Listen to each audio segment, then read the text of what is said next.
Hello, swimmers. Um, I just want to record this video to let you guys know that I really miss you guys. I miss you guys seeing you on deck and doing practices. This is a tough time we are living together.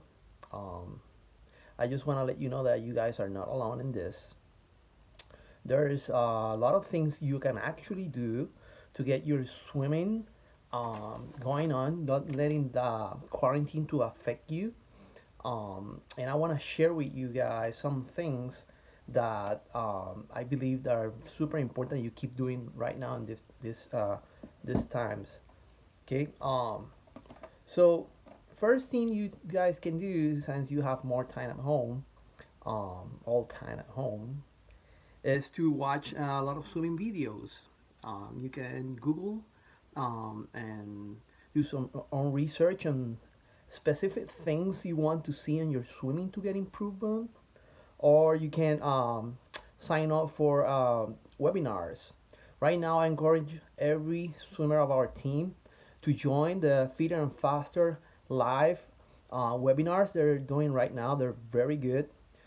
This morning, I saw the goal setting one. Very, very important for our swimmers to know how to get those goals going on for them. It's not a skill that only help in swimming, but also translate into life after swimming, which is very important. This is the kind of life skill we want to encourage our swimmers uh, to get very good at, because this is what you will use after swimming is over. So goal setting is super super important. Doing dryland, we're sending dryland every Monday, Wednesday, and Friday. You can do it up to 5 to 6 days. Staying in shape is what is actually going to help your body. Um, get when we go back to swimming again, that body shape that you have will help you get into track into swimming faster again. It's not the same being in quarantine and getting back into swimming out of shape than getting back into swimming when you're actually in shape. So that dryland is going to help you a lot. And with dryland, I want to stress the importance of stretching. And I know after dryland, that our dryland routine that I'm sending, there's some stretching at the end. But if you can do more stretchings, let's say you want to do dryland 3 days a week and then 3 days a week, half an hour stretching. It's all good. Flexibility is important too, especially if you know you have some weakness in your flexibility. So having that flexibility in your ankles in order to get a better kick is important. Having an awesome flexibility uh, in your back here and your shoulder is very important for streamlining. So getting very good at that is going to help improve your swimming when you get back. And also another important aspect to improve is mental preparation. Mental preparation in swimming, we use a lot of visualization, right? Mental imaginary, so you can see yourself doing stuff. You can practice that right now in dryland. Let's say you want to do 20, 30, just to use an example, um, unbroken push-ups. Well, you can visualize yourself doing it, and you can actually do it if you practice that enough. Mental preparation and physical preparation is gonna lead to awesome results. It's gonna lead to awesome to achieve your goals. So that's what we're trying to do here. So watch videos, sign up for Fitter and Faster course, online webinars, drylands, mental preparation, station, and also very important, nutrition. So if you're doing your dryland, but you're eating now twice as you were eating before, chances are you're gonna gain some weight. So um, knowing how to eat healthy is gonna also improve your overall well-being and your overall performance. Remember, guys, you have to see yourself as an athlete. As an athlete, you have to take care of your mind, body, and spirit. So mental preparation, nutrition, dryland, all gonna lead into a better you, into a better athlete, into a better swimmer as a result.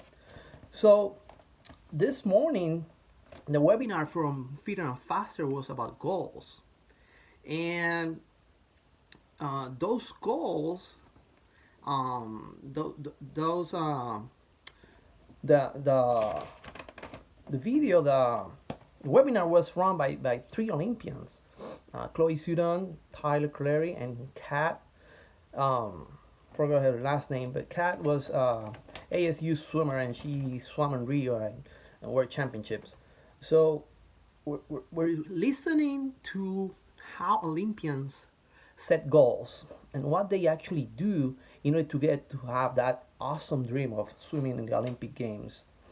And everything that they said over there, I have shared for you guys. So it's awesome to listen to them saying these things about goals, discussing the goal setting, because it's super crucial, super important for you guys to get very good at this.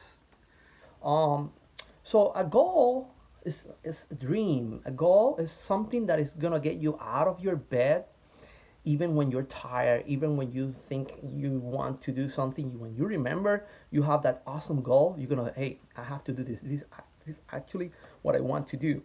It would be super awesome for me to get this goal. So I have to get out of bed and go and practice or do my mental preparation, whatever you have to do in order to get that goal. But that goal should be like a long-term one. Let's say you want to swim in college NCAA Division One. That would be an awesome goal. But in order to get to that goal, let's say you're 3, 4 years away from achieving that, you gotta have like mini goals, what they call lily pad goals. It's very important because those goals are gonna make you achieve them little by little, small steps at a time, and it's gonna use it like a ladder to get where you want to be. So one of the examples that was shared this morning, and is I think we should incorporate that in our swim team, is to get a GPA of 3.7 or more. Yes, we're talking about school now. Why? Having good grades is gonna improve your swimming. So, priorities. Number one, just because you want to do awesome swimming doesn't mean that swimming is above studies, right?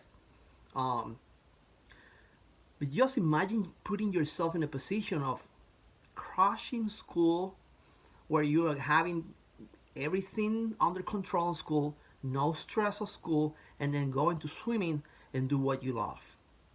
That's the kind of situation you want to be. It's not easy, and you guys know school can be tough. But that's the kind of position you want. You don't want to be. You don't want to procrastinate in studies. You don't want to be studying the night before. I have to miss practice for 2 or 3 days because I have a tough test. Yes, sometimes that will happen, but you want to minimize that to the point that you actually have no absence at all. And that could be another awesome goal. That was another goal they discussed in the webinar. Zero absence.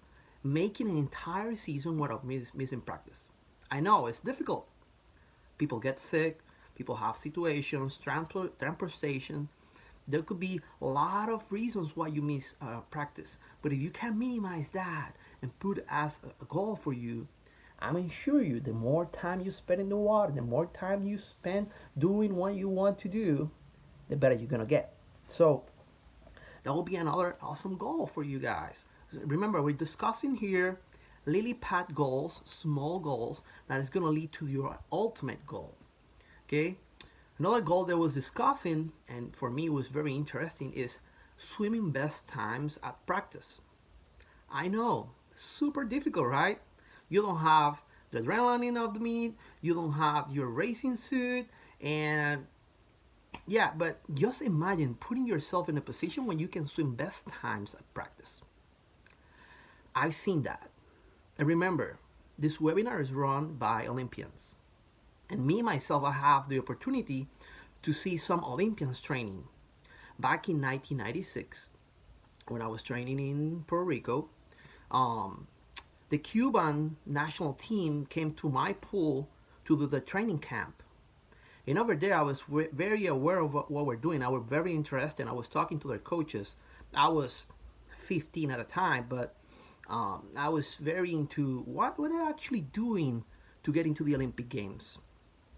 Well, one thing that I saw they were trying to achieve almost every week is breaking the national record of Cuba at training.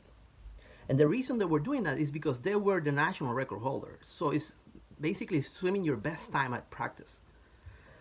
It's a thing that is gonna take your confidence to the roof once you do that. And some of you have done that at practice, and you know that awesome feeling like, wow, I actually crushed it. I did my best time in this last swim at the end of the practice. So getting that as a goal is gonna help you prepare mentally and having your confidence with you and actually your body swimming the kind of speed you want to swim almost every day, almost every week. So using that as a lily pad goal is going to help you achieve that end goal at the end. um, Ways to recover.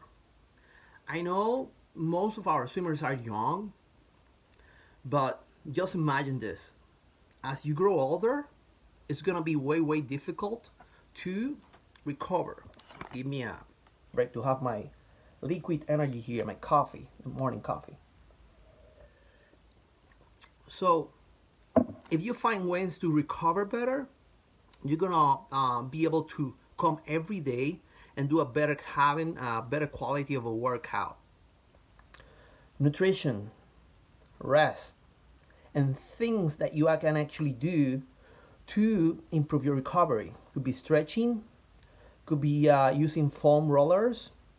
Um, there are a lot of techniques. Research them, put it into use, find whatever works better for you, and try to get your recovery done. So very next day when you come back, you have an awesome swim. That's gonna lead into maybe doing best time at practice.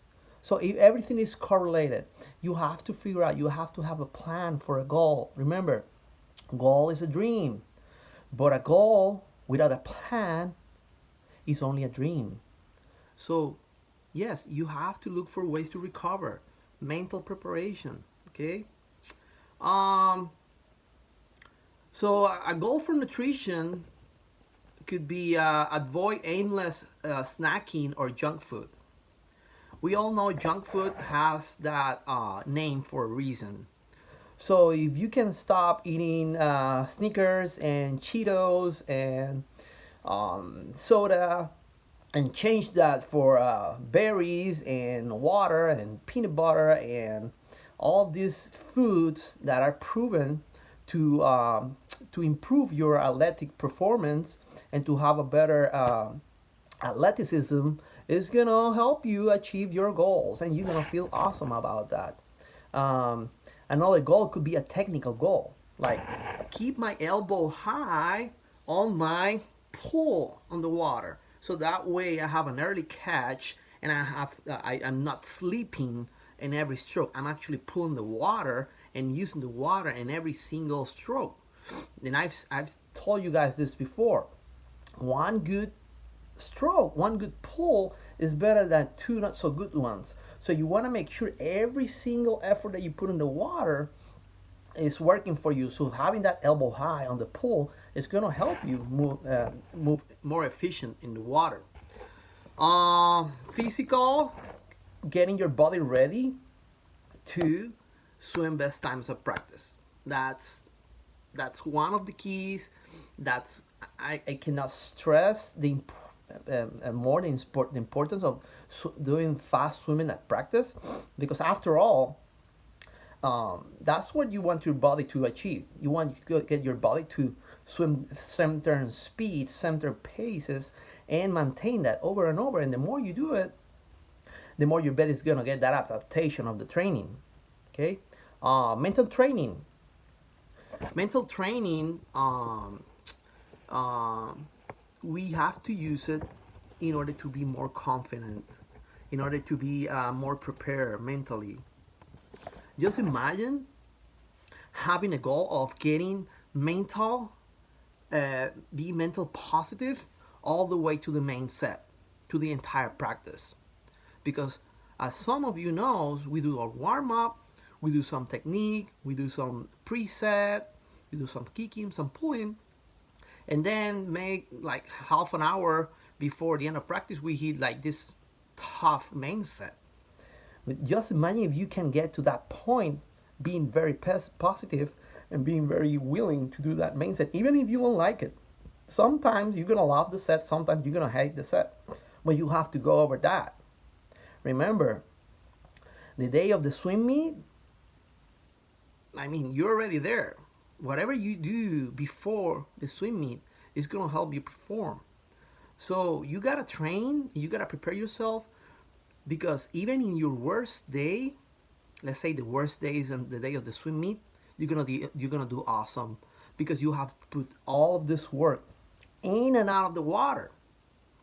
In and out of the water. I cannot stress that. We are swimmers, but that doesn't mean our work is only done in the pool. That's why we're recording this video. I want you guys to realize there's a lot of things you can do to keep your swimming up high, mentally, physically, eating.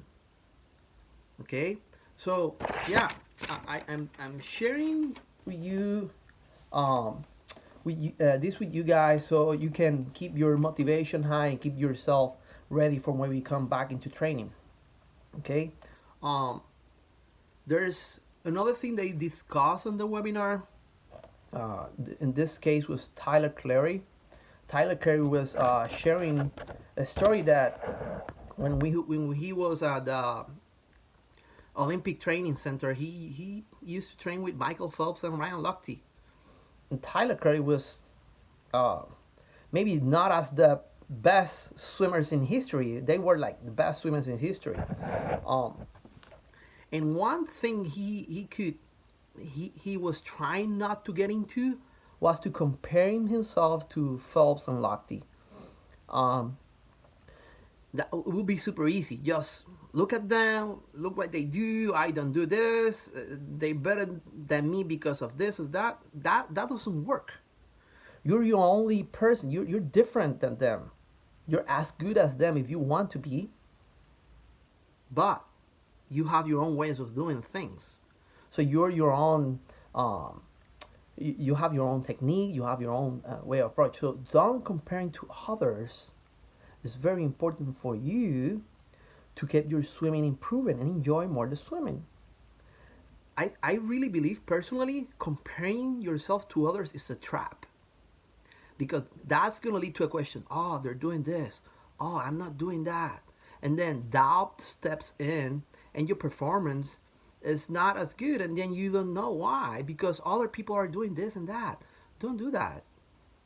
You have to be confident in what you're doing.